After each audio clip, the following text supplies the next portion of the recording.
Mic check, mic check, mic check. Chris, we don't have that shooting story because the police decided not to give us any details. Only Fox. Rude. Road.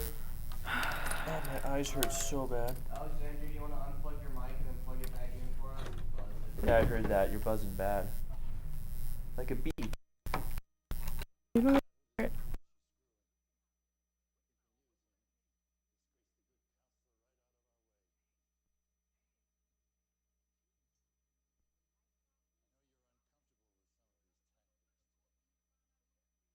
Hello, am I better? On top of daunting numbers in loss, many ranchers are doing something. For coverage you can count on 24.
On top of daunting numbers in loss, many ranchers are also dealing with the additional expense of cleaning up their dead cattle. Our top story tonight, some ranchers are paying to have their remains picked up and hauled away. Your news starts now. Now, in high definition, this is KOTA Territory News at 10. Good evening, I'm Alexandra Montgomery. This is KOTA Territory News at 10. I'm Joe McHale. Thanks for joining us. Counties in KOTA Territory have open pits for ranchers to dump the cattle lost in the blizzard. The goal is to save ranchers who have already, of course, lost thousands the additional costs of trying to safely clean up the devastation. But as Bridget Bennett from our sister station KSFY reports, the cost keeps adding up. You know, you're looking at $100,000 to $150,000 just laying in the fence line. Oh, about 90 cows and probably 30 calves. Oh, it would be in the neighborhood of probably 150 to $170,000. On top of those daunting numbers, many ranchers are also dealing with the additional expense of cleaning up. We are renting the backhoe. I think he said it was $225 a day. I don't know how long it's going to take to clean this up. Some ranchers are paying to have the remains picked up and hauled away. Others are still struggling to find all of their lost cattle. Where we ended up finding, you know, dead ones all the way along for about 6 miles. Some of them are just gone. One of the biggest challenges for farmers right now is just trying to get to some of the cattle that are still left out in the field. All of that melted snow and the last couple days of rain had made a muddy mess over most of the area. You had to wait for the snow to melt before you could get anywhere. And then to add insult to injury, we got another almost an inch, that next Monday. And then these last couple days it's been raining. It's also making it difficult for ranchers to care for the cattle that did survive the storm. Just tough to get feed to them, and the calves ain't got a dry, you know, cattle ain't got a dry place to lay down. But despite all they're facing, these ranchers say giving up isn't an option. Like most ranchers, you pull up your boots and you trudge on to the next year. Gonna have to go on. There's no other way. You just got to pick your chin up and put the pieces of the puzzle back together and hope they all fit. In New Underwood, Bridget Bennett, KSFY News. And ranchers tell us it could be quite a while before all of the remains are disposed of. In the meantime, those who had insurance are still waiting to see if they will receive any kind of reimbursement. Right. And while, of course, we know many livestock were lost during the blizzard, what about the buffalo? Right. We'll have that answer next after meteorologist Justin Fanfarelli brings us the forecast first. Justin? Thank you, Joe and Alexandra, and good evening, everybody. Well, we saw cloudy skies with rain and wind for the first part of today. We did see a few peaks of sun by the afternoon, but we're cool with daytime highs only reaching the mid-40s. Now, when you wake up for the day tomorrow, we're going to keep mostly cloudy skies, temperatures into the 30s. Still can't rule out a passing shower as we go through lunchtime. We're going to keep mostly cloudy skies, 40s, turn into a high of 53 degrees. Now, it'll still be a little breezy for the day tomorrow as we will keep our share of clouds. But as that system moves away for your Tuesday, we are back to sun by midweek and temperatures start to warm up pretty nicely. We're going to see days where we're getting into the mid to upper 50s. My full weather is coming up later in the newscast. Thank you, Justin. And of course, this month's devastating blizzard left thousands of livestock dead, as you saw in the video before and the videos over the last couple of weeks. But there have been no reports of buffalo deaths related to the storm. And our Alexa Block joins us live in the studio to tell us how the buffalo across KOTA territory fared in the blizzard. Alexa? Alexandra, I spoke with a few ranchers who say buffalo are just built for the harsh weather conditions.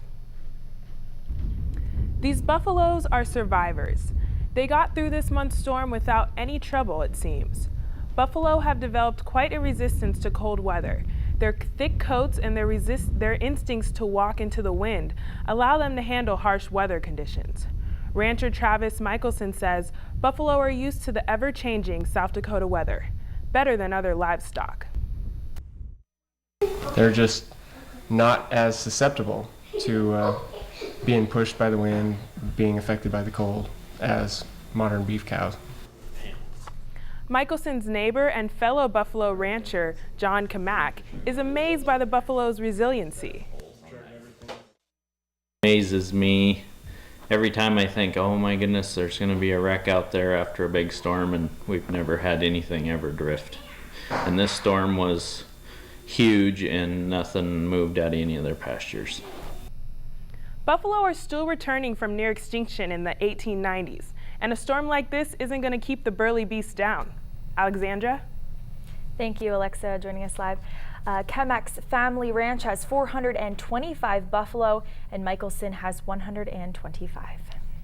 Dozens of people braved the wind, rain, and cold today to celebrate the founding of their community. Today, the city of Box Elder held its 49th Founders Day celebration. A 10-vehicle parade kicked off the celebration. Involved were the Box Elder Police and Fire Departments, who were showing off their new truck. Also, the Pennington County Sheriff's Office and Highway Patrol drove through the streets, throwing candy to the spectators. The city representatives then welcomed the community for sloppy joes, carnival games, and showcases for local vendors. Even though the weather forced the event to be moved indoors, organizers saw it as a positive. This is the first big community event that we're able to use this nice new event center, and so we're excited to let everybody see it and experience it. The event center opened last July. The original Founders Day was October 6th, but the date was postponed, of course, due to that blizzard. Black Hills State University kicked off its first ever comprehensive capital campaign Friday. The money raised will help fund the construction and renovation of campus buildings, such as upgrades to athletic facilities and construction of the Alumni Foundation Center. The money will also be used to fund non-building projects such as student scholarships. The campaign has raised more than $19 million so far. And in other headlines across South Dakota, authorities say a fire that destroyed an unoccupied house in Mitchell has been deemed suspicious. The early morning Friday blaze is still under investigation, but we know no one was injured in the fire. The house has been declared a total loss and had been listed for sale. A fundraiser to help pay medical bills for two children hit by a vehicle while boarding their school bus. 10-year-old Christopher Eiliff and 7-year-old Ella Ovitz suffered serious injuries in the September incident. The fundraiser for the two children is slated for October 25th at the Knollwood Elementary cafeteria. It will include a chili dinner, bingo game, and silent auction. And the Sioux Falls City Council may ask the South Dakota Legislature for help in prohibiting people from bringing guns onto city property. Sioux Falls banned guns on city property for 15 years under an executive order by former Mayor Gary Hansen. Mayor Mike Huther overturned that order last year after the city attorney found the ban conflicted with state law. Violence in Syria continues as 30 people are killed by a suicidal attack. But first, the lives of 2 are taken after a freak accident on a popular Bay Area railway. We cover the world next.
Two BART workers are dead after being struck by an out-of-service train yesterday afternoon while conducting track inspections.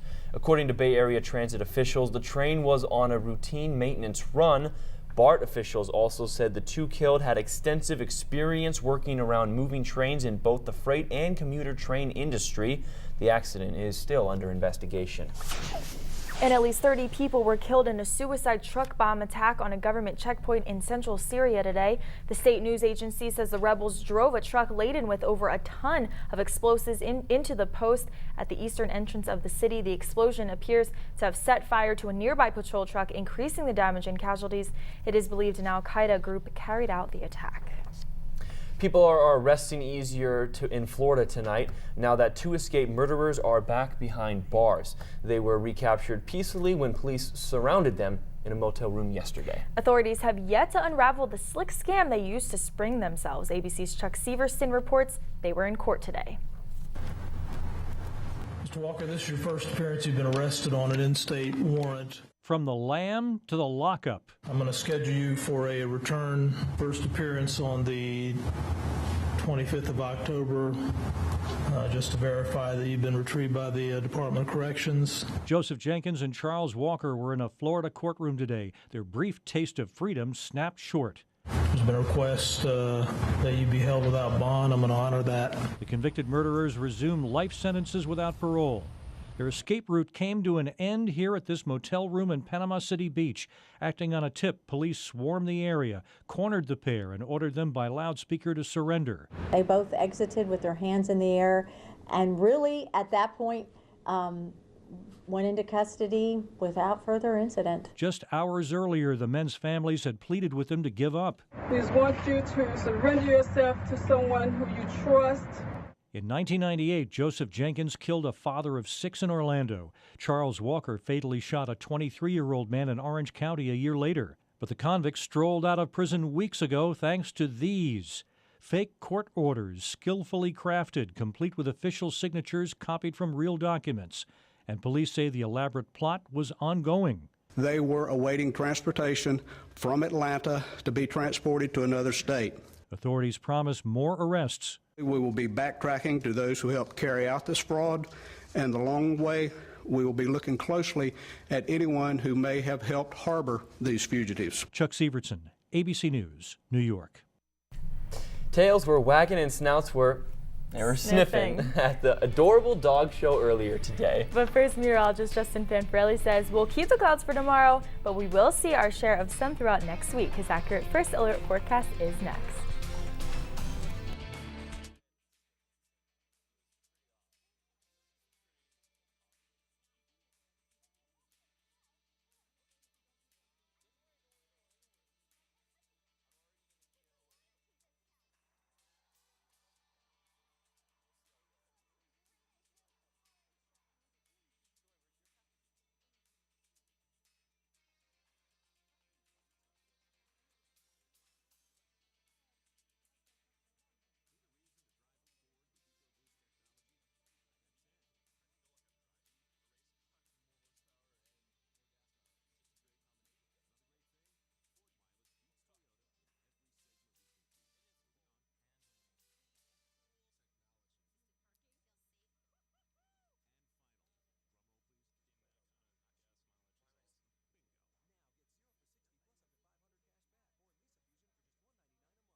Now, the first alert forecast. Weather coverage you can count on from meteorologist Justin Fanfarelli.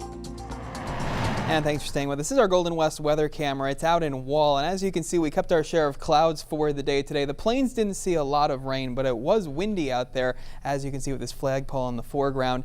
We are cool also, 41 degrees outside our door in Rapid City. Wind from the west around 2 miles per hour, humidity at 68%, pressure 30.03 and steady. Other temperatures look like this, already down to 39 at Sheridan, 36 at Gillette, 39 also Belfouche, Spearfish, 34 Hill City, and a 40 Hot Springs and Sturgis. As we go to the forecast first, we should see temperatures in the 30s tomorrow morning, become 40s by lunchtime. Now, we've got mostly cloudy skies throughout the day. A shower is possible, but they will be few and far between, and it will still be breezy out there for the day tomorrow, but a little warmer. Highs getting into the lower 50s in the Rapid City area.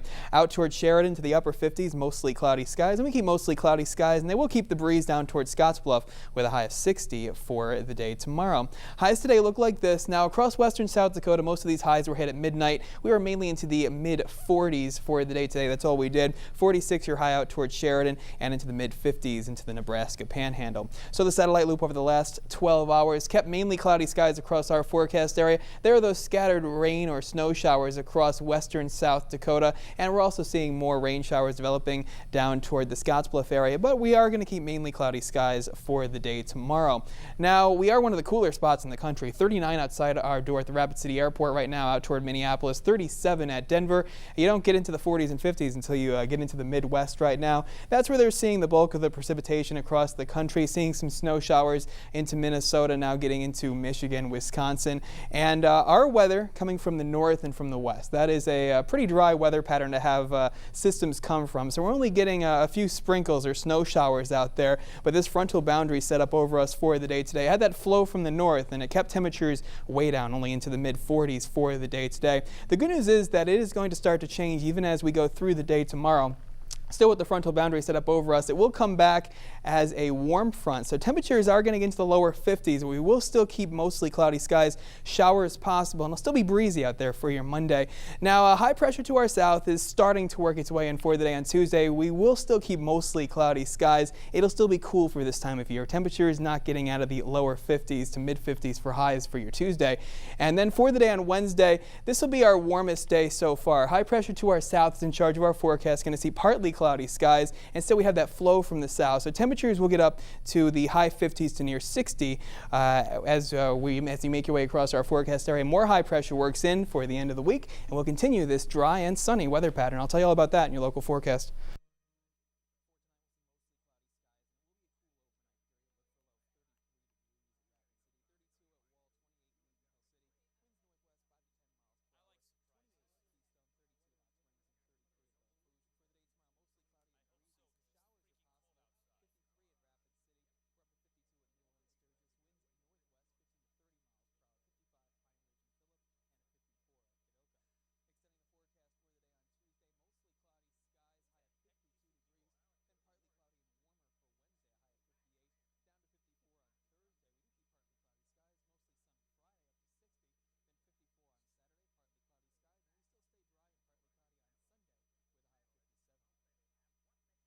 So that's one of the better 7-day forecasts we've seen for a while. A lot of sunshine and temperatures warming up nicely. So we'll get some fall weather. Yep, it will feel like fall. We're not getting out of the 50s for most of the day, especially in the Rapid City area. I sure hope so, because it's cold outside, Justin. Yeah, it will be warmer really tomorrow. Cold outside. He's really not liking it. Yep. Thanks, Justin. When new research encourages you to lace up those tennis shoes. Helene tells us next how walking may lower your breast cancer risk.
With Breast Cancer Awareness Month in full swing, many women are likely looking for ways to lower their risk. New in Helene's study suggests that answer may be as easy as putting one foot in front of the other. Walking, literally and figuratively, a simple step to take for your health.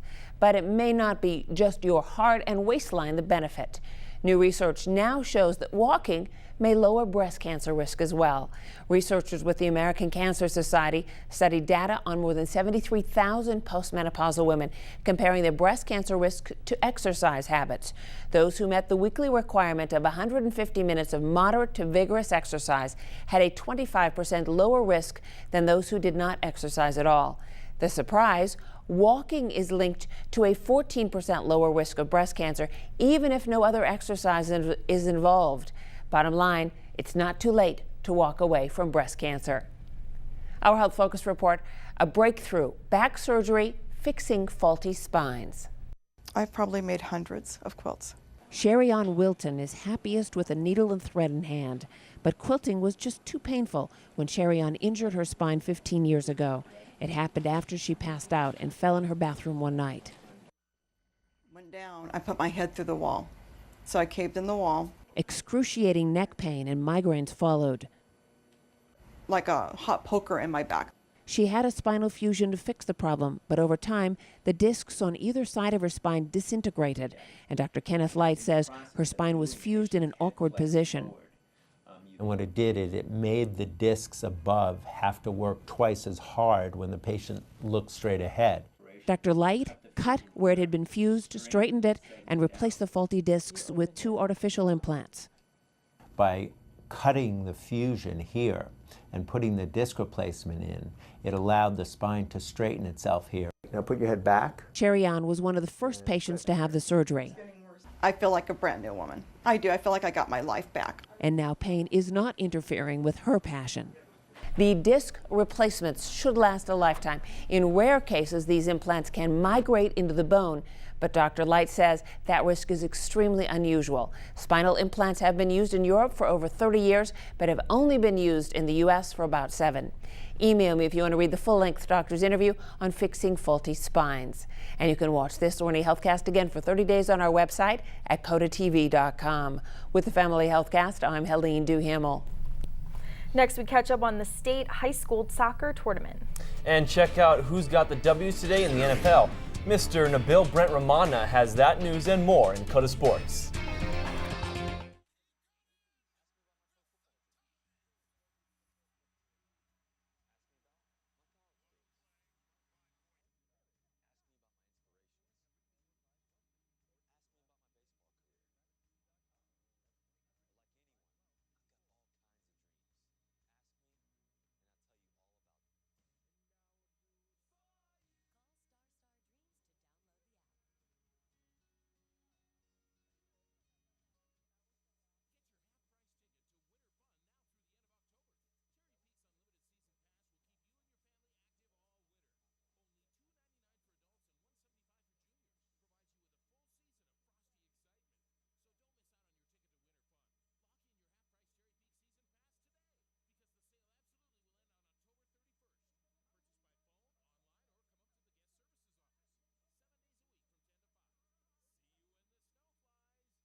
Some big plays in the NFL today.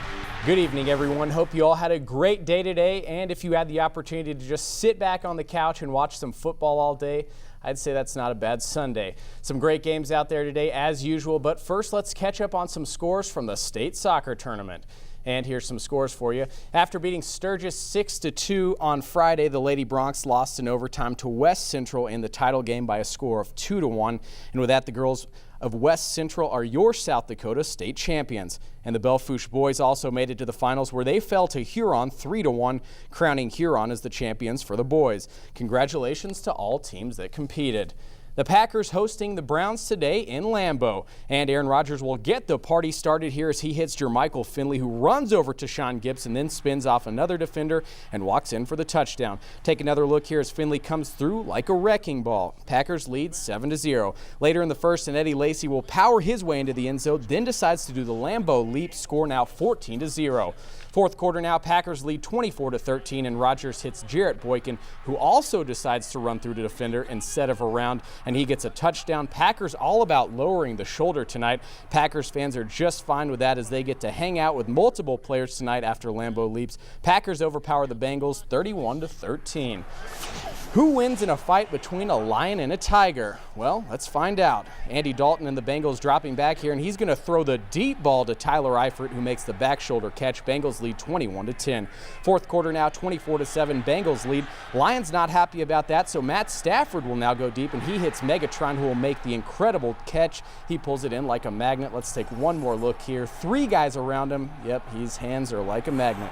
Fourth quarter now, 24-17. Bengals lead once again. Oh, that's the kick right there, and that's going to be good right through the upright, and Mike Nugent nails it. And it looks like a Tiger would win this fight as the Bengals claw past the Lions 27-24. And the Colts giving the Broncos all the problems in the world tonight. They would win this one 39-33. That one just ended. And tomorrow the Vikings look to get a win against the Giants team that's also having trouble getting those W's. And we're going to take a look here at USA taking on the Aussies today. And that's the best Australian accent I've got for you. 6th minute in, U.S. sends the ball, and it's deflected off Lauren. Holiday gets a foot on it, and she'll find the back of the net. USA leads 1-0. 56th minute now, USA up 2-0. Carly Lloyd crosses it to Abby Wambach in the box. She makes a tap on it to put it in the goal. USA now up 3-0. That is international goal number 162 for her. I'd say that's a lot of goals. Heather O'Reilly now dribbling down the sideline. She puts this one on, and Alex Morgan lets that go through her legs. Kristen Press, who gets the tap in, adding another goal for the Americans. And as the Aussies say, good day, mate. USA wins this one 4-0 in front of the home crowd. And I've got one last score for you here. Last night, the Rush beat Quad City 6-4, and the Rush return home this Friday to take on Brampton. That game starts at 7:05. And speaking of returning, Alexandria, you're back. We missed you. Yep, I missed you guys also. Welcome back. And she's back. She's back, Nabil, with some good news. What's on your finger? If you like it, put a ring on it, right? Very pretty If diamond. you like it, you got to put a ring on it. Congratulations. And he did. Thank you very much. She got engaged. Boys, I'm engaged. Sorry, boys. She's taken. Very lucky man as well. I'm very happy. All right, Nabil, thank you for the sports highlights. We'll be right back.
And we're going to see mostly cloudy skies for the day tomorrow. Some showers are still possible. We do keep the breeze. High of 53 degrees in the Rapid City area. As we extend the forecast, we get a lot better as we go through the week. 52 on Tuesday, still mostly cloudy, partly cloudy Wednesday, Thursday into the mid to high 50s, then near 60 on Friday under mostly sunny skies. Well, things went to the dogs earlier today, but in a good way at the Rapid City Kennel Club Dog Show. And I couldn't wait to go to the Civic Center so I could pet all the dogs and love them all, which I did. But of course, I also found out how many participated and what it's like to show a dog. She's a very good girl. It's another dog show for handler Brienne Major. If you don't love it, it's not for you. This is definitely a sport of passion. Nearly 700 participants palled up for the Rapid City Kennel Club's annual 3-day dog show. I love it. I mean, I love it. This is a great group of people. This whole area, the Colorado, Dakotas area, it's just a lot of nice people, really fun. Show chair Judy Ben says 10 judges are in charge of awarding titles like Best in Breed, Best in Group, and Best in Show. The judges are judging for a breed standard. Each breed has its own standard. Which means each dog is supposed to look a certain way, but judges also make sure the dog can do what it was made to do. You might look at a German Shepherd. Could it run? Could it herd sheep all day long? Or would it be too fat and clunky and wear out? You know?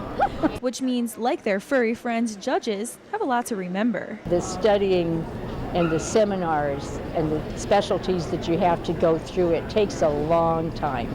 With grooming, running, and some good old kisses, the dogs of the Rapid City Kennel Club show had a barking good time along with their handlers. Everybody has been really pleased. It's been a really pleasant show. Everybody's having a good time. And that includes Major. I get paid to be challenged every day and to play with dogs, really. I mean, it's a challenge, and it's something that you're never bored. And show chair Bent says the Rapid City Kennel Club has held a dog show for more than 50 years. Well, a lot of dog shows. Yeah, pretty cool stuff. Oh, that was great. Looks like you had a good time I pet there. so many dogs. I asked for kisses. Everyone gave me kisses. Well, the dogs, not everyone. Dogs gave me kisses. Yeah. It was great. It was great. Good times. Yeah. All right, thanks. For coverage you can count on 24/7, visit our website at KOTA-TV.com. And our first team salute comes from Happy Pups at the Dog Show. Thanks for watching and have a great night.